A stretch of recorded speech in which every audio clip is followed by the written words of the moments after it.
Hunting and gathering are the earliest known ways that people obtained food to eat. They relied on these methods until about 12,000 years ago.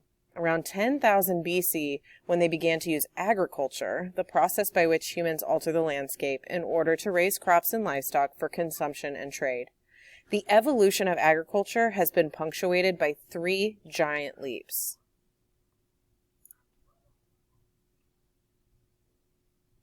The first agricultural revolution was the origin of farming. It was marked by the first domestication of plants and animals. Much of the farming that took place during this time was subsistence farming, which is when farmers consume the crops that they grow and raise, usually using simple tools and manual labor. The second agricultural revolution, which began in the 1700s, used the advances of the Industrial Revolution to increase food supplies and support population growth. Both revolutions benefited from seemingly continuous innovations in mechanization. In addition, agriculture benefited from improved knowledge of fertilizers, soils, and selective breeding practices for plants and animals. The third agricultural revolution, which began in the 1960s, included the Green Revolution as well as an agribusiness model of companies controlling the development, planting, processing, and selling of food products to the consumer. The first agricultural revolution began in 5 centers, or hearths. The first hearths were in Southwest Asia, East Asia, South Asia, Africa, and the Americas. Geographer Carl Sauer, writing in the mid-20th century, was one of the first to argue that the agricultural hearths were independently established at various times and locations. He thought that the first hearths were located in areas with high biodiversity on the edge of forests. Animal domestication, raising and caring for animals by humans for protection or food, probably began when Central Asian hunters domesticated dogs. Later, agriculturalists in Southwest Asia kept goats and sheep. Plant domestication, the growing of crops that people planted, raised, and harvested, probably began after animal domestication. Sauer believed that people first used vegetative planting, growing crops using parts of the stems or roots of existing plants. Later, they began to plant seeds. Eventually, people in these separate agricultural hearths began to trade with each other, thus creating an exchange of both crops and innovations. The major hearths of agriculture led to the first urban centers. These first settlements grew into the first civilizations, large societies with cities and powerful states. Civilization brought increased trade, larger empires, and conquest. As societies grew wealthier, people had time to specialize in their work and even develop new occupations and technologies. This led to the advent of the full-time metalworker, artist, soldier, weaver, and other specialized jobs. Over thousands of years, agriculture spread widely and led to increased trade among cultures. The diffusion paths in the ancient world were somewhat expansive given the transportation technology of the time. For example, the great empire based in Rome that reached its peak around 200 carried on extensive trade in wheat and other agricultural products from present-day England to Africa and Southwest Asia. On the Silk Roads, the routes connecting Rome with China, people traded silk, rice, and other goods. One of the most dramatic shifts in agriculture came after the voyage of Christopher Columbus in 1492. The Columbian Exchange was the global movement of plants and animals between Afro-Eurasia and the Americas. Europeans brought hundreds of plants and animals west across the Atlantic Ocean to the Americas and took hundreds of plants and animals back east. Crops such as coffee, originally from Eastern Africa, and bananas, originally from New Guinea, continue to thrive today in the tropical climates of the Americas. Temperate climate crops such as potatoes, originally from Northwest South America, and maize, originally from southern Mexico, continue to thrive today in Europe, Asia, and Africa, as well as in the Americas. The second agricultural revolution, which accompanied the Industrial Revolution that began in Great Britain in the 18th century, involved the mechanization of agricultural production, advances in transportation, development of large-scale irrigation, and changes to consumption patterns of agricultural goods. Innovations such as the steel plow and mechanized harvesting greatly increased food production. Advances in food production technology in the mid-19th century through the early half of the 20th century led to better diets, longer lifespans, and an increase in population. As population increased, so too did the pool for workers in industry. Since most of these industrial jobs existed in cities and new factory towns, mass migration to urban areas began to unfold. Urbanization, a process that is continuing today, changed the cultural landscape and population distributions throughout the world. Paralleling changes in technology were changes in the law.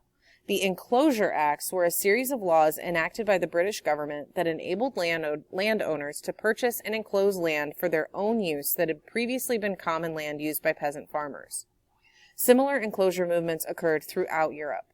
Farms became larger, production became more efficient, producers raised crops to sell for profit rather than simply for their own consumption, and people were forced off the land, which created a workforce for the growing factories. However, the enclosures were not popular with everyone. People who lost their traditional way of life suffered greatly. Several advancements in sowing and reaping, storage, irrigation, and transportation were made in agriculture throughout the 19th century. The Second Agricultural Revolution resulted in fewer, larger, and much more productive farms, caused a decrease in the number of farm owners, and even greater drop-off in the need for agricultural laborers. By the 19th century, an increased number of displaced farm laborers led to farmers and other rural residents migrating to urban centers in Europe and the United States. The 1920 U.S. Census showed for the first time in the country's history that more people lived in urban areas than in rural areas.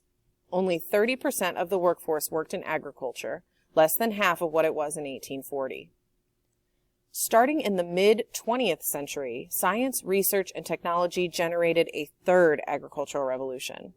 It involved the development and dissemination of better and more efficient farming equipment and practices, particularly in the area of vastly improved varieties of grain. The advances in plant biology that began in the mid-20th century are known as the Green Revolution, the development of higher-yielding, disease-resistant, faster-growing varieties of grains. The biggest advances were in growing rice, corn, and wheat. The Green Revolution allowed more farmers to double crop and increase the use of fertilizer and pesticides in developing countries like Asia and the Americas. Countries such as India developed large-scale irrigation projects in order to make the most efficient use of their water resources. Seed hybridization is the process of breeding together two plants that have desirable characteristics. For hundreds of years, humans have been creating plant hybrids from local varieties available to them. However, the Green Revolution scientists focused their attention on grains. Further, living in an increasingly globalized world, they had a much wider range of plants from which to crossbreed than did local farmers. One example of hybridization is that in the 1960s, scientists created a new strain of rice. They used the long-grain Indonesian rice and the denser grain Taiwan dwarf rice to produce a rice grain that was both longer and denser. The hybridization of these two strains of rice was introduced to rice-growing countries in East and Southeast Asia. The chief architect of the Green Revolution was Norman Borlaug, a microbiologist born in Iowa and educated at the University of Minnesota. His research was successful in turning Mexico from a wheat importing country to one that was a self-sufficient and even had a wheat surplus. This transfer of agricultural technology during the 1930s from the United States to Mexico would serve as a model for the Green Revolution that would occur after the Second World War. This period of advancements in seed hybridization, chemical fertilizers, and mechanization was the beginning of the Third Agricultural Revolution. Hybridization differs from the production of a genetically modified organism, a process by which humans use engineering techniques to change the DNA of a seed. These techniques were first used in the 1970s. GMO crops started becoming widely used in the 1990s. Today, most corn, soybeans, and cotton grown in the United States are GMO varieties. They've been developed to increase yield or to resist diseases or the chemicals used to kill weeds or pests.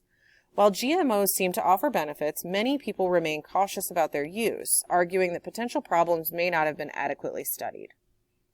In addition to using hybrids, chemical fertilizers, and pesticides, proponents of the Green Revolution encouraged the transfer of mechanical technology as well.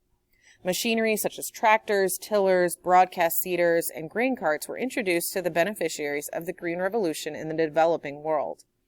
The introduction of these agricultural technologies assisted in production and challenged traditional labor-intensive farming practices that had been in place for thousands of years.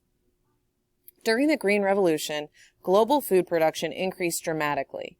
The introduction of new seed technology, mechanization, pesticides, chemical fertilizers, and irrigation led to increased yields.